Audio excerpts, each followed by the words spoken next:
آپ دیکھ رہے ہیں اسلامک ایجوکیشن اینڈ ویڈیوز۔ السلام علیکم ورحمۃ اللہ وبرکاتہ۔ میرے پیارے دوستو بھائیو، آج کا جو ویڈیو لے کر آیا ہوں اس کا عنوان ہے کہ کامیاب مومن کی نماز۔ بیان شیخ الاسلام مذہب پاکستان مفتی تقی عثمانی صاحب کے ہے۔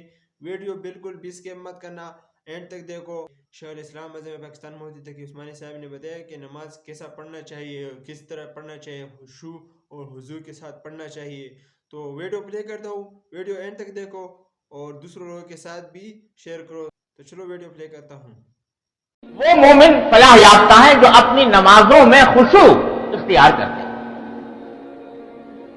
جس کا مطلب یہ ہے کہ صرف نماز پڑھ لینا ہی کافی نہیں ہے، بلکہ نمازوں میں خشوع پیدا کرنا بھی مطلوب ہے۔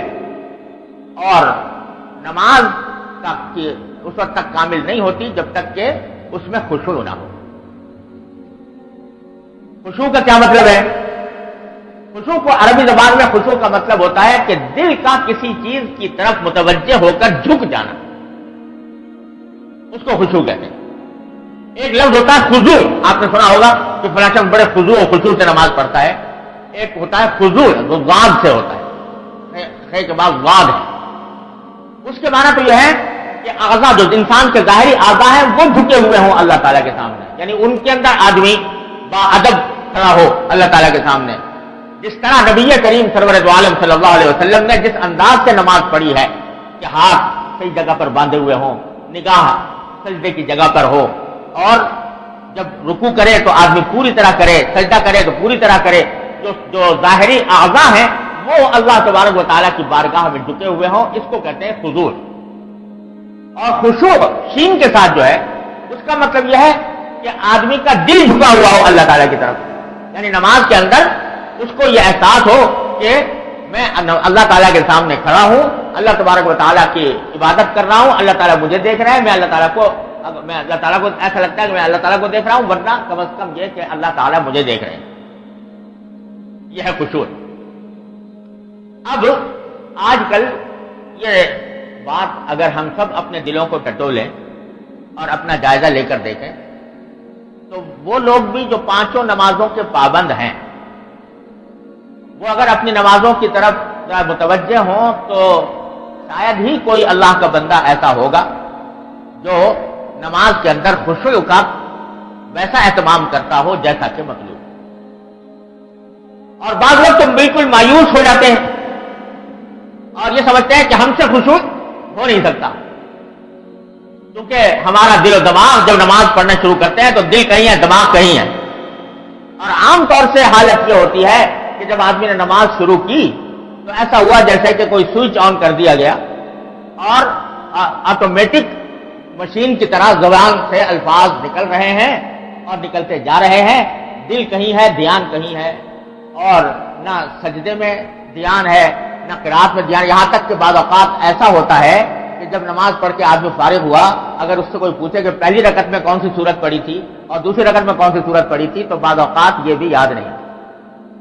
اس حالت میں ہم لوگ نمازیں پڑھتے ہیں تو بسا اوقات دل میں یہ خیال ہوتا ہے کہ جب اللہ تعالیٰ فرما رہے ہیں کہ نماز ہی ضروری نہیں ہے بلکہ خشوع بھی ضروری ہے، تو بعض اوقات مایوسی پیدا ہونے لگتی ہے۔ لوگ اپنی نماز کے بارے میں یہ سوچتے ہیں کہ بھئی ہم کیا، ہماری نمازیں کیا ہیں، یہ تو ٹکریں مارنا ہے اور یہ اللہ تعالیٰ کے ہاں قبول ہونے والی نماز نہیں ہے۔ لہذا اپنی اس نماز کی ناقدری کر کے مایوسی میں مبتلا ہو جاتا ہے، اور اس مایوسی کا نتیجہ بعض اوقات شیطان یوں بہکاتا ہے کہ جب تم سے وہ نماز صحیح طریقے سے ادا ہوتی نہیں، قابل قبول نہیں، تو پھر کیا ضرورت ہے اس محنت کرنے کی، لہٰذا بعض اوقات نماز ہی سے محروم کرا دیتا ہے۔ تو میں تھوڑی سی بات عرض کرنا چاہتا ہوں کہ خشوع کا کیا مطلب ہے اور اس طرح ہم اس کے اوپر عمل کر سکتے ہیں، قرآن کریم کی اس حکم پر کس طرح عمل کیا جاتا ہے۔ دراصل بات یہ ہے کہ خشوع کے معنی یہ ہے کہ اپنے اختیار سے آدمی ان الفاظ کی طرف دھیان دے جو وہ زبان سے ادا کر رہا ہے۔ اس کا آسان طریقہ یہ ہے، یعنی جب آدمی نے نماز کی نیت باندھی، سورہ فاتحہ پڑھنی شروع کی، الحمدللہ رب العالمین کہا، تو اس کو پتا ہونا چاہیے کہ میں الحمدللہ رب العالمین کہہ رہا ہوں، اپنے اختیار سے اپنا دھیان، اپنی توجہ، اپنا خیال ان الفاظ کی طرف لگائے جو وہ زبان سے ادا کر رہا ہے. یہ اتنا کر لے گا تو خشوع حاصل ہو جائے گا. اب کیونکہ اللہ تبارک و تعالیٰ نے کوئی ایسا کام انسان کے ذمے فرض نہیں کیا جو اس کے اختیار سے باہر ہو اور جو اس کی طاقت سے باہر ہو، اس واسطے اگر بے اختیار کچھ خیالات دل میں آ گئے تو وہ خشوع کے منافی نہیں، اللہ تعالیٰ کے یہاں سے معاف.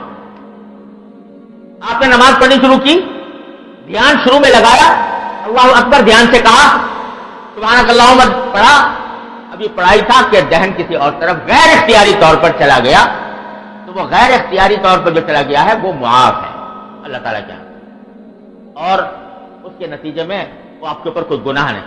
لیکن جب یاد آ جائے پھر فوراً انہی الفاظ کی طرف لوٹائیں جو زبان سے ادا کی جائے. اتنا کر لیں تو خشوع کی کا جو ادنا درجہ ہے الحمدللہ جو مطلوب ہے، جو ضروری ہے، وہ حاصل ہو جائے گا. بعض اوقات مایوسی اس بات سے ہوتی ہے کہ بڑے بزرگوں کے کچھ حالات لوگ سناتے ہیں کہ بھئی دیکھو وہ تو اس طرح کا خشوع تھا. ایک صحابی تھے حضرت ابو طلحہ رضی اللہ تعالیٰ عنہ، نماز پڑھ رہے تھے اپنے باغ کے اندر، کھجوروں کا باغ تھا، تو وہاں ایک پرندہ، دبسی پرندہ آیا اور کھجور کے درختوں میں الجھ گیا. نکلنا چاہتا تھا مگر وہ باغ اتنا گھنا تھا اور اتنی دور تک درخت پھیلے ہوئے تھے کہ وہ نکلنا چاہ رہا تھا مگر نکلا نہیں جا رہا تھا. تو ابو طلحہ رضی اللہ تعالیٰ عنہ کا دھیان اس طرف لگ گیا، اس دبسی پرندے کی طرف، اور آخر میں دل میں خیال آیا کہ دیکھو میرا باغ بھی کتنا شاندار ہے، کتنا بڑا ہے کہ پرندہ یہاں سے نکلنا چاہ رہا ہے مگر اس سے نکلا نہیں جا رہا. یہ خیال دل میں آ گیا. جب نماز پڑھ کے فارغ ہوئے اور خیال ہوا کہ یہ تو میرا دھیان کسی اور طرف چلا گیا، میری نماز میں خشوع نہ رہا، تو بعد میں وہ سارا باغ اس غلطی کے کفارے کے طور پر سارا باغ صدقہ کر دیا کہ اس نے میرا دھیان بٹا دیا تھا. صحابہ کرام کے یہ حالات. ایک صحابی ہے نبی کریم صلی اللہ علیہ وسلم نے غزوہ ذات الرقاع کے موقع پر ان کو ایک خاص جگہ پر پہرا دینے کے لیے مقرر فرمایا تھا. وہ پہرا دے رہے تھے، پہرا دیتے ہوئے انہوں نے سوچا کہ خالی کھڑا ہوں تو نماز کی نیت باندھ دی، نماز شروع کر دی، نفلی نماز.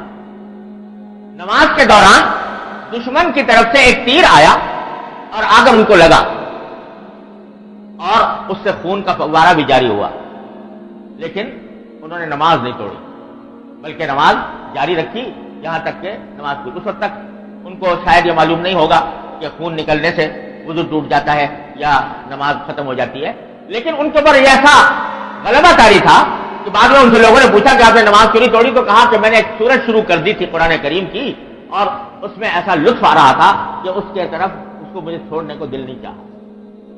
خشوع کا، صحابہ کرام کے خشوع کا یہ عالم تھا. تو بعض مرتبہ دل میں خیال ہوتا ہے کہ وہ درجے کا خشوع تو ہم کبھی زندگی بھر پیدا نہیں کر سکتے، تو اس سے مایوسی ہونے لگتی. لیکن جیسا میں نے عرض کیا اللہ تبارک و تعالیٰ کسی کو بھی اس کی طاقت سے زیادہ کا مکلف نہیں فرماتا. لہذا بزرگوں نے یہ فرمایا ہے کہ خشوع کا ادنا درجہ ہر مسلمان کے لیے یہ ہے جس کی اس کو کوشش کرنی چاہیے کہ وہ اپنی نماز میں ان الفاظ کی طرف دھیان کرے جو وہ زبان سے نکال رہا ہے، اور اگر غیر اختیاری طور پر کوئی اور خیال آ جائے تو وہ معاف. پھر دوبارہ جب تنبہ ہو دوبارہ ان الفاظ کی طرف آ جائے. ساری نماز میں اگر یہ بھی کرتا رہے کہ خیال بھٹک رہا ہے پھر آ رہا ہے، بھٹک رہا ہے پھر آ رہا ہے، تو بھی انشاءاللہ اس کی نماز اللہ تعالیٰ کی رحمت سے خشوع کے اندر لکھی جائے گی. اللہ تعالیٰ کی رحمت ایسی ہے کہ اس سے خشوع میں لکھی جانے کی امید ہے. اور بھائی دوسری بات یہ بھی ہے کہ نماز جس طرح بھی پڑھنے کی توفیق ہو جائے اللہ تبارک و تعالیٰ کی بارگاہ میں، یہ بھی بڑی نعمت ہے. یہ کوئی معمولی بات نہیں کہ اللہ تبارک و تعالیٰ کی بارگاہ میں حاضری کی توفیق ہو گئی. چلو دل کہیں دماغ کہیں، لیکن اللہ تبارک و تعالیٰ نے اپنی بارگاہ میں حاضری کی توفیق عطا فرما دی. یہ بھی کوئی کم نعمت نہیں.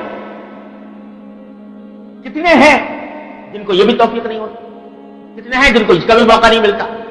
تو اس واسطے اس کی ناقدری بھی نہیں کرنا چاہیے. اللہ تبارک و تعالیٰ نے جس طرح بھی پڑھوا دی، چاہے دل دماغ کہیں اور بھٹک رہا ہو، لیکن اللہ تبارک و تعالیٰ کا فضل و کرم ہے کہ اس نے ادا کرنے کی توفیق دے دی. اس پر پہلے شکر ادا کرو.